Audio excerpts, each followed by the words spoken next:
সালাম আলাইকুম, সবাই কেমন আছেন? সকাল সকাল ডিউটিতে যাওয়ার জন্য বের হলাম।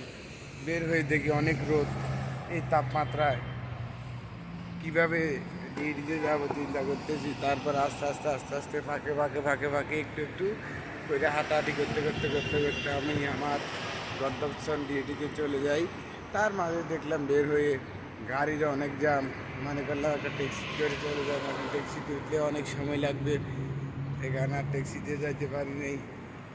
আমি এই জন্য আস্তে আস্তে হাইটা যাচ্তেছি।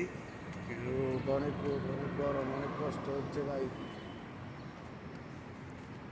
সৌদি আরবে আসলে অনেক গরম ভাইজান।